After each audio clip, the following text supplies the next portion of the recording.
Le soleil se levait doucement sur un petit village africain entouré de grands arbres et de champs. Les femmes marchèrent déjà vers le marché avec leurs paniers sur la tête pendant que les hommes discutèrent sous le grand arbre du village. Mais ce jour-là n'était pas un jour comme les autres. Nous étions le 8 mars, le jour de la Journée internationale des droits des femmes, une journée où le monde entier célèbre le courage et la force des femmes. Amina vivait dans ce village. C'était une jeune fille calme, courageuse et très intelligente. Depuis qu'elle était petite, elle observait sa mère travailler sans arrêt. Sa mère se levait avant tout le monde pour préparer la nourriture, puis partait au champ sous le soleil brûlant. Après cela, elle allait vendre au marché avant de revenir s'occuper encore de la maison. Un soir, alors que la nuit tombait, Amina regarda sa mère avec tristesse et lui demanda pourquoi les femmes travaillaient autant mais que personne ne parlait de leur courage. Sa mère sourit doucement et lui répondit que dans ce monde, les femmes doivent souvent se battre 2 fois plus pour être respectées. Ces mots restèrent longtemps dans la tête d'Amina. Au village, beaucoup de personnes pensèrent que les filles ne devaient pas aller loin à l'école. Pour eux, une fille devait simplement se marier et rester à la maison. Mais Amina rêvait d'une autre vie. Elle voulait apprendre, comprendre le monde et surtout aider les autres. Chaque nuit, pendant que les autres dormaient, Amina restait éveillée pour lire ses livres sous la lumière d'une petite lampe. Elle savait que l'éducation était la seule chose qui pouvait changer sa vie. Un jour, le chef du village annonça une grande réunion sous le grand arbre. Tous les habitants se rassemblèrent pour écouter une annonce importante. Une organisation de la ville offrait une bourse d'études pour un jeune du village et une seule personne pouvait partir étudier en ville. Tout le monde pensait qu'un garçon serait choisi.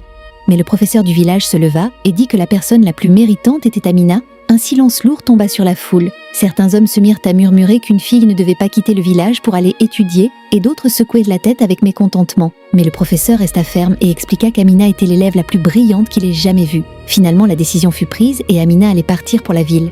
Le jour du départ arriva très vite, sa mère la serra très fort dans ses bras et lui dit de ne jamais oublier d'où elle venait, avec un petit sac et beaucoup de courage. Amina monta dans un vieux bus qui quittait le village en laissant derrière lui un nuage de poussière.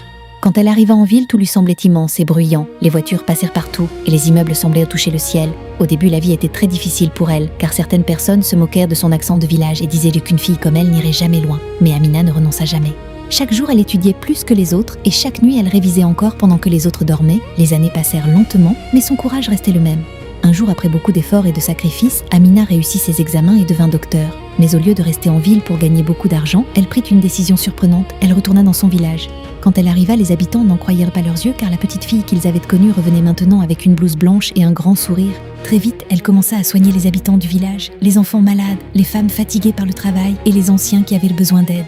Peu à peu, le village changea. Les parents commencèrent à envoyer leurs filles à l'école et les petites filles regardaient Amina avec admiration en commençant à croire qu'elles aussi pouvaient réaliser leurs rêves. Puis arriva une date très spéciale. Le 8 mars, le village décida d'organiser une grande célébration pour honorer les femmes et tous les habitants se rassemblèrent sous le grand arbre pendant que la musique et les chants remplissaient de l'air. Le chef du village invita Amina à prendre la parole devant tout le monde. Elle regarda la foule, les femmes du marché, les mères courageuses et les jeunes filles pleines d'espoir. Puis elle dit que quand elle était petite, beaucoup de personnes disaient qu'une fille ne pouvait pas changer le monde. Elle regarda autour d'elle et expliqua que chaque mère dans ce village change déjà le monde tous les jours. Les femmes commencèrent à applaudir et certaines avaient les larmes aux yeux. Amina termina en disant qu'une femme n'est pas faible et qu'une femme est une force capable d'éclairer tout un village. Les applaudissements éclatèrent dans tout le village. Et ce jour-là, quelque chose changea dans le cœur des habitants. Les filles commencèrent à rêver plus.